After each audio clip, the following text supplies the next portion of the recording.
Hello everyone. So for today's video, we are actually going to be looking at the Hang Seng Index and look at how is it have gotten to this current stage and its downfall, and also what can we do to sort of take advantage of this situation going forward. And in this video, right, we are not really going to dig up news article and look and explain what are the things that causing the price to drop, because from our perspective, we feel that once the price have make the move, it is not really effective to look at why the price have dropped. Go and look for the reason only after the price have made the move, because it's actually serve no purpose. And because price has already moved, right, you can actually go and dig up anything negative about Hong Kong or China market and attribute that to why the price has dropped, so that the authenticity is gone lah, because price have already made the move. So if you have seen my iFast video, you also understand why looking for all these kind of news is actually not really helpful to your trading career. It will kind of set your curiosity if you are genuinely interested in what is going on with the Hong Kong market. Perhaps you can look for all these kind of news, but whether it can contribute to your trading career, whether this information can contribute to how you will enter your next trade or how you are going to plan to put your stop loss, I believe these news offer next to zero contribution. So what we are looking at is, of course, we are going to look at from the technical perspective itself, as we always have been. We are not really interested in the fundamentals. So, looking at the Hang Seng chart right now, right? What you do notice is that for us, Nimbus Capital, we have also been deliberately staying away from Hong Kong market for quite some time. If you come to our weekly webinar, if you are a Patreon subscriber, you will see us kind of mentioning weeks over week that Hong Kong is kind of weak, and we will be staying away from the Hong Kong market. But any Hong Kong position that we have, we are still keeping to our trade plan. It is just that we might not be adding any new Hong Kong trades to the current one that we have lah. But of course, once in a while here and there, we do have one or two good Hong Kong counters that comes up, but these are more of exception rather than a rule of thumb lah. So just to briefly look at our trade data, right? What you can actually see here is that we do still have Hong Kong trade, but ever since around like trade 106, what you see here is just the trade market lah. So these are all the number of trades. So actually I hide some of the columns, because the columns include what is the counter that we trade and on the day that we have taken the trade. So this because this video is made for public, and these trade setup are actually for Patreon subscriber only lah. So it is unfair for me to reveal these trades out in a public video. We don't really want to sort of it's not fair to paying subscribers lah. But what I want to show is simply just the market itself, because ever since around trade 107, right, we have been deliberately staying away from the Hong Kong market itself. Throughout this period, we have like 8 US trade, and of course over 10 Singapore trade, while we only have 4 Hong Kong trades, meaning we are a lot more selective in choosing our Hong Kong trades. And not only that, our Nimbus scanner themselves is not really giving us any good Hong Kong counters to go and trade lah. So we don't really look at Hong Kong counters quite frequently now.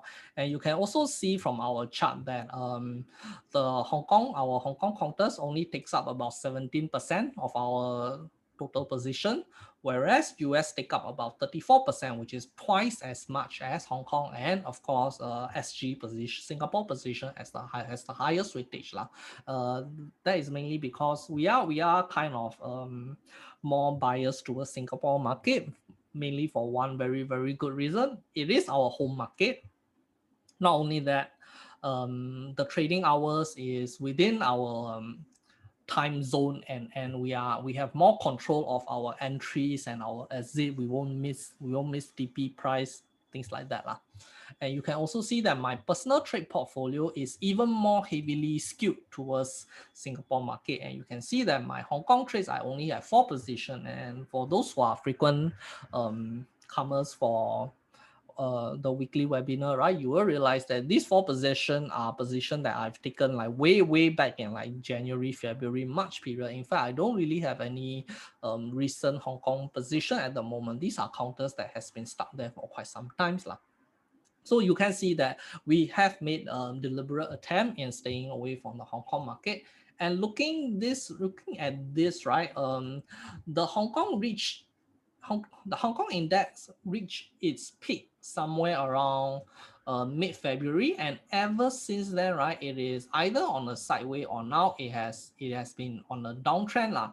So it is not that our strategy or our scanner is ineffective on Hong Kong market, but rather it is the Hong Kong market in general that is not really healthy to trade right now. So we do need to look at things and fairly from all perspective to see if something is working or something is not working.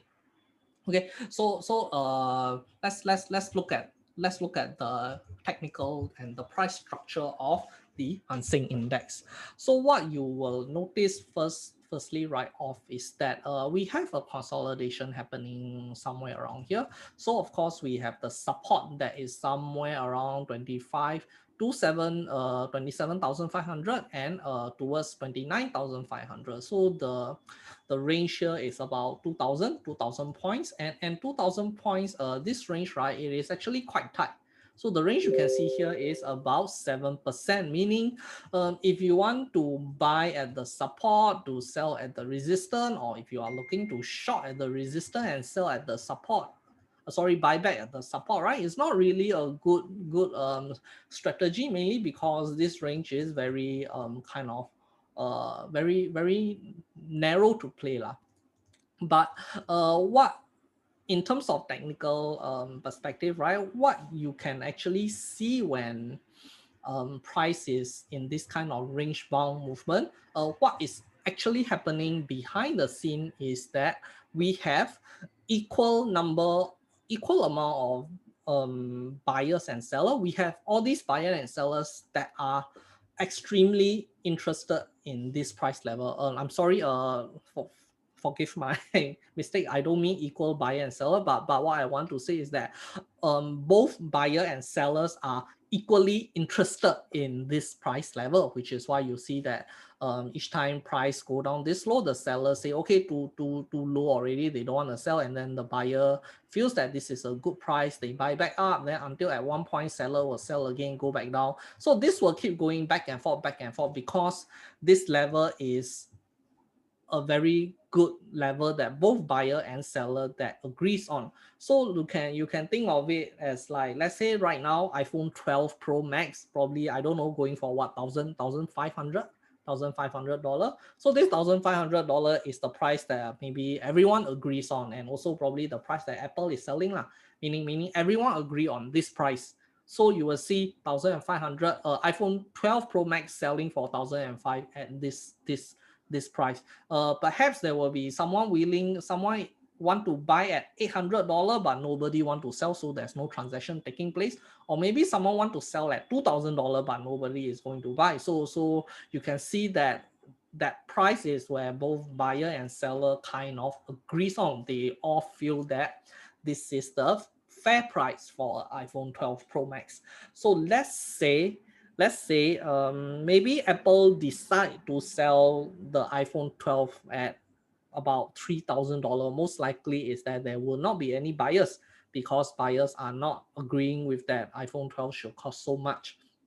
So in the market, right, out there, right, whatever it is, that there is a price that both buyer and seller agrees on. Like, it's just that in the stock market, this price is a little bit more dynamic, and it can change quite easily lah, because of a lot of factors that are in play at the moment when the market structure itself. But the thing that we cannot see from here is that we don't know. We have no idea whether there is more buyer or more sellers. We just know that there is a lot of buyer and a lot of sellers, and they agree at this point. Okay, we the markets have to take some time for the buyer and seller to sort of fight themselves out, try to play out this price, which is why you see quite a long consolidation. And eventually, one side will get exhausted, one side will sort of disappear, and the other side has still overwhelming number of buyers or seller lah. So in this case here, we eventually see that buyers kind of no more, the buyer dies down, and there are still overwhelming number of sellers. So it is at this point when the market realized, the seller realized that actually nobody is nobody buying already. So everyone panic themselves, and then they start to sell some more, and price just go all the way down. So normally when the buyers or seller have exhausted at one price level, right? This price level of interest, right? It will generally go to the next level. So the next level we are looking at is actually this level, around 26800 to 26000. So around this level here. So price shoot down to this level here. But before it shoot down here, right, what you can see at this portion is very important, and it's very interesting. This is called a retest. So when the support is broken, right, when the support has broken down, generally there will be a short recovery. There will be a little bit of short recovery to sort of retest the support. So previously this is a support, right? It is now retesting as a resistance. And what do you know? You can see that the resistance is actually tested to be successful. It has become a resistance. So this is a very common scenario of support becoming resistant itself, and you realize that price never go back to this area again before it start to fall back down. Meaning, it's very simple. The what's going on is very simple. It means that there are no more buyers that is interested in this price range, Reggie. There's no more buyer that are willing to buy at this price range. Hence, price continue to fall, and sellers still continue to sell, and we have price falling down to the next level here. But you can ask that, so right now price kind of like overshoot this lah, kind of overshoot this whole area. It doesn't even regards this area, it just shoot all the way down. And what I believe this that is going on here, right, is that there's too much momentum, that there's too much selling momentum that's happening, that it cannot stop in time. The price cannot stop in time and let the buyers kind of come in to see whether they are willing to buy at this price or not, because the selling power is just too high. Like it can be cases like a lot of people getting margin call, or a lot of trader panic selling, don't know what's going on. Hence there isn't enough time for buyers to come in and soak up the selling. It just fall right through.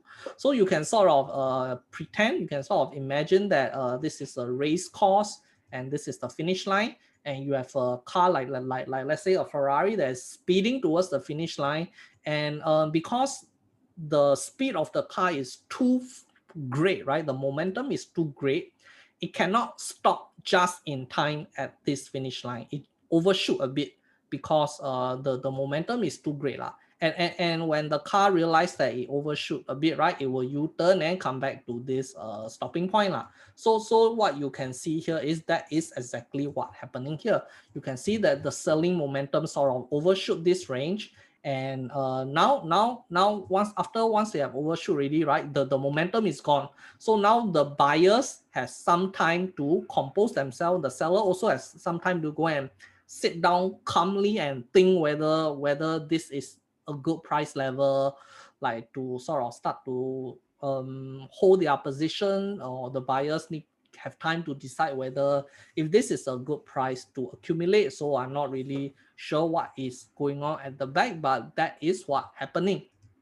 After a bit of high speed momentum overshooting, right, price tend to recover. Price trying to recover a bit because now the momentum have died down, and at this level, right, what you will see is you might see buyers and seller battling out again, because previously buyer and seller have interest in this area. So now it is highly probable that they are interested in this price level. So it is just that when the price drop here, there's too much momentum. So now what I will expect is this is still a level of interest, but the volatility going forward the next 1 week or maybe 2 weeks will kind of slow down, meaning you are not going to see this very, very big, huge volatile price movement, but you will see price go a bit sideways.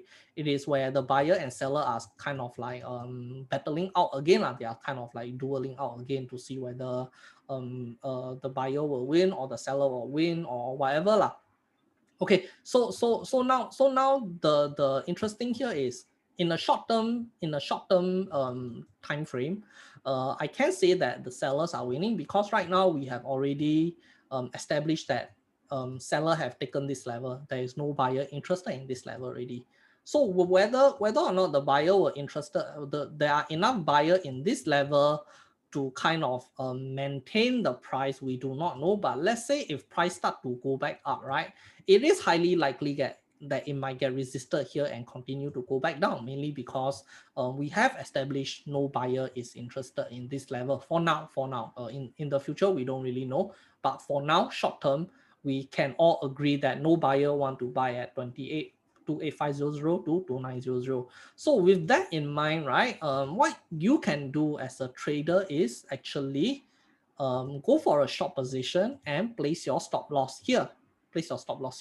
Because by placing your stop loss there, right, it means that there are no buyer interested here, which means if price comes back and hit this area, right, it signifies that buyer are now interested in this area again and seller have lost control. If the seller have lost control, then there's no reason for you to hold your short position. That is why you will want to set your stop loss there. But until price regain this level, seller are still in control, meaning you do not want to exit your trade as long as the sellers are in control, which means price can go sideways a bit, go up a bit, then go all the way down, because the buyer kinds of exhausted here, but seller are still dominant and price can continue to go down. And that is the importance of setting a stop loss properly. In order to set your stop loss properly, right, you must know the overall price structure. You must know what is going on behind the scene. And I mean, from a technical perspective, we don't really know what's going on fundamentally. No one will know until after the price have moved lah. So that's not our focus here. But that is the importance of your stop loss level. So your stop loss can be somewhere around 85,000. 285,000. So whether you want to take the short trade right now or whether you want it to go up a bit, we don't know. So at this point, right, we only know a few things. We can only sort of know a few things that has a high probability of happening. Number one is that price can stagnate here a bit. Whether it can go up and retest here, we don't know. This one is a question mark, but price can stagnate here a bit. So what you can actually do right now is that if you want to place a short position within this zone itself, your stop loss will still be here. But in order to sort of combat the wider stop loss, right, you probably have to enter a smaller position size lah.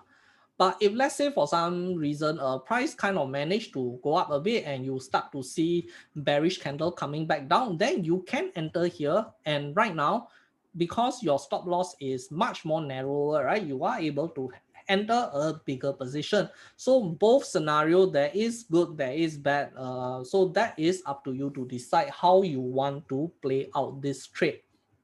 But at least you have an idea now, you have a plan now, you know what to do, you know where to place your stop loss, and it will not be like a very brainless, oh my god, Hang Seng drop 8%, 10%, I'm going to short. That's a totally brainless trade plan. And if you're trading based on that kind of scenario, right, if the maximum thought process that you put into your trade setup is simply, something dropped so much, I'm going to short, right, then I'm really sorry to say that you deserve to lose your money lah, because that's not the way to trade. And you can see that before I place a trade, right, there is a lot of things that I think through, I look through before the trade setup is put up, the stop loss is put up. So there are plan in place, and if you are someone simply following the trade setup on Patreon, right, you might not really know certain reasons, certain justification why certain levels are put at some price, but some I took some trade, I didn't take the other trade. So of course these are something that if you wish to learn in more detail, the course is available lah. Okay, so but here let's come back to the Hang Seng topic. So at least now we have a much clearer picture. So suppose you decide to take this short trade, right? What are we actually looking at? What is the bet that we are making? The bet that we are making is that we are betting that there isn't much buyer here also. So it is just consolidating for a bit, but once the buyer exhausted and the seller continues to overwhelm, price will drop further. And where will the price will drop to next? It is this level here. You can see it is this level here. This is the next level, which I would say both buyer and seller have interest lah. Both buyer and seller have interest, and what you are actually looking at is you are looking to kind of like short somewhere here, short at the middle, put your stop loss at the top, and your target is at the bottom. So that is what essentially you are trying to do. And in fact, this is quite a good trade setup that you can take in terms of risk to reward ratio. But do remember that we are betting on the fact that there is no more buyer here. There is a lack of buyer here. You just need to wait for the price action to plays out, wait for the buyer to exhaust, and the seller comes in and price go all the way down. So that is the trade plan. Meaning we are not going, you are not going to like short here, and then once you short here, price come down here a bit, then you want to like zao already, you want to run already. So you can see here Hang Seng today dropped like 410. So suppose you go and short here, and then price drop 400 points, and you run with a stop loss, then that is not the kind of trade that Nimbus Capital takes lah.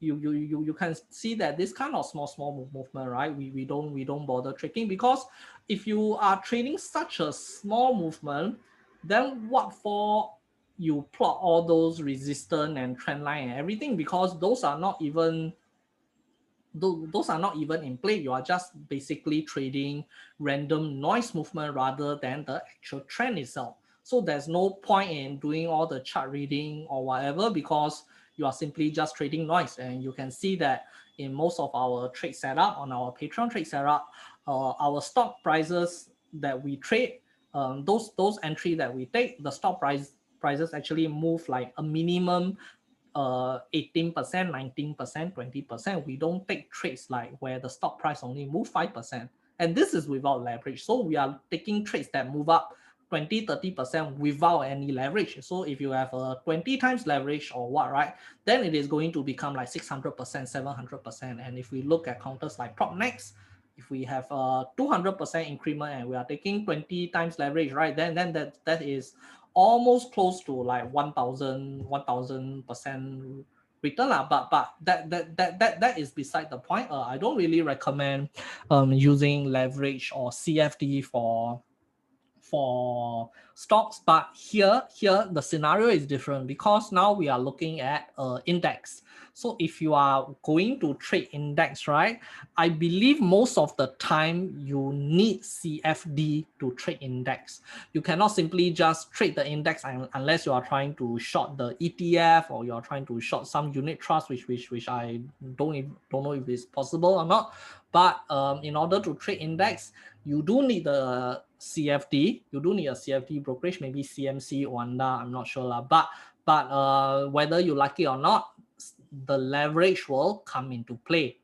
Meaning you do need to ensure that your risk management wise, you take care of it properly so that you are not risking more than what you sort of is comfortable with. The kind of level that I recommend is a maximum 3% of your total portfolio. So in one position, you can only risk 3% of your total portfolio. I personally take 2% of my total portfolio risk per position. Okay, so let's recap.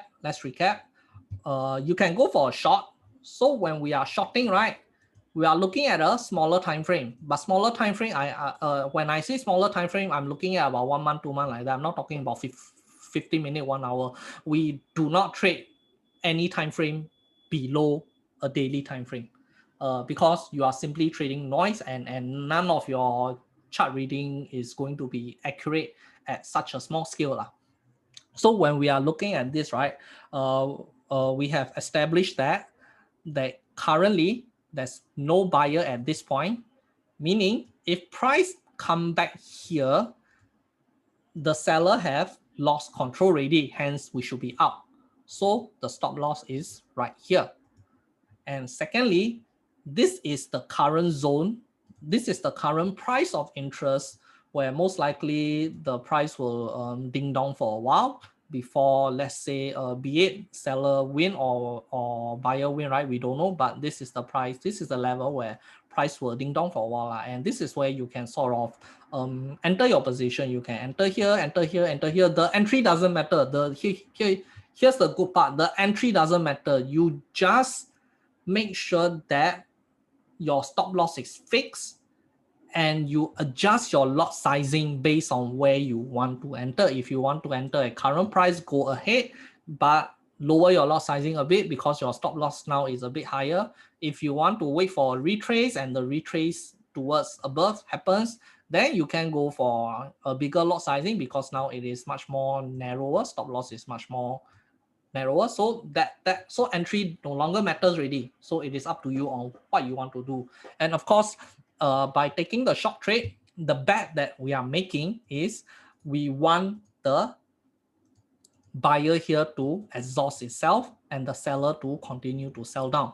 So that is that is what we are betting. So this is something you can't escape. When we are trading, right, we are definitely betting on something, but we have control over our risk management and our lot sizing. And of course, that is where when you are hit with, if something go against you, then you definitely want to be out of the trade, which is the purpose of the stop loss. And the sort of the target that we are looking at is the next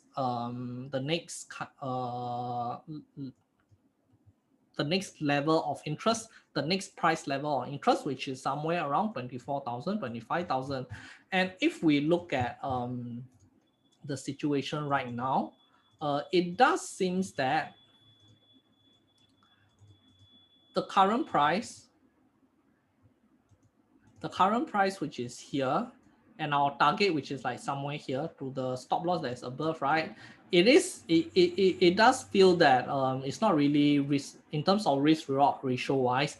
It is not really looking very attractive. So you might want to give it 1 week or 2 weeks for the price to like kind of get stabilized first at this level. Let it stabilize first, and if let's say price retrace up, and but you start to see pin bars and bearish candles started to come in, right, then you can sort of place your trade there and you will have a much better I would say a risk reward ratio. Of course, at the current price level, maybe not so much, but that's the thing. You sometimes you cannot rush in. You need to give market a few days to let the price play out itself. And as I mentioned just now, right, I believe this moment is due to the huge selling momentum, but right now the momentum seems to have died down already.